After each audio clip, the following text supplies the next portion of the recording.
Okay, there was a well-known superhero who helped many people. Everyone knows him, but very few people know his name. And today I'm going to reveal his name. His real name is Jorge Nitales. He was born in a small town in Bolivia called Salsipues. Jorge grew up with his dad, his mom, and his 5 sisters. On his 10th birthday, his parents realized that Jorge was taking similar attitudes to his sisters and decided to send him to an all-boys school, where he didn't do very well. Every day his partners bullied him, taking advantage that he didn't know how to defend himself. And so it was for the next 5 years, until he got out of school. On his 18th birthday, he decided to get a job and in turn enter a fighting academy, so that the same thing wouldn't happen to him as in his childhood.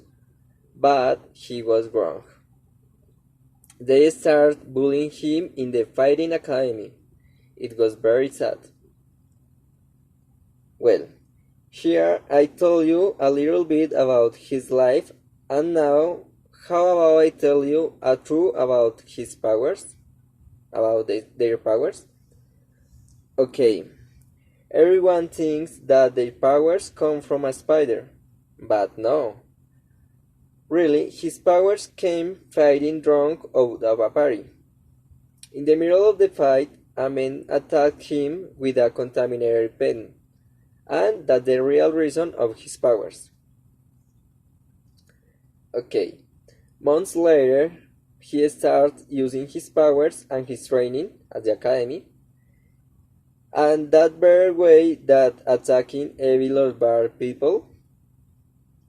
But in some cases he made jokes to people who bullied him in his youth. He began to be recognized by saving people and joining many bad people. The months passed, he was designing and perfecting his costume to be recognized worldwide. One day, he received an anonymous call telling him that he was going to be defeated by a new supervillain that was so powerful and smart, and he was going to find the easiest way to defeat him. Spider-Man, as he now called himself, didn't worry and continued with his life. 5 days later, he get another suspicious call. It was his lost aunt who lived on the other side of the world.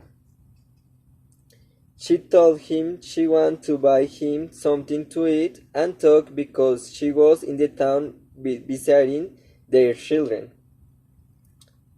He agreed because he hadn't seen her since he was a child.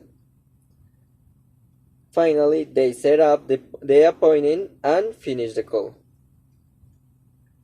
He was very happy because after a long time he went to see someone from his family, but he didn't know what was waiting for him. Okay, the day of the appointment. Jorge went out to see his aunt, where when he arrived to the cafeteria, he saw that the only person who was there was his aunt, but he didn't pay attention because he was very happy. She had already bought food and she was waiting for him with bread, sausage, and soda. They ate and surprise. He wasn't his aunt. In fact, he had not aunt who lived on the other side of the world. It was the supervillain with a costume. He had poisoned the bread that Spider-Man had eaten, And finally, he revealed his identity. The villain was a girl. She was one of his ex-girlfriends in his youth. Automatically, the poisoned breath sends to Spider-Man to the bathroom. The poison functioned like a purgative, and this purpose was to leave Spider-Man for eternity in the bathroom. After 2 days in the bathroom, the only thing that Spider-Man did was ask God for help and pray. But he didn't accomplish anything, and it was his end. And that's it.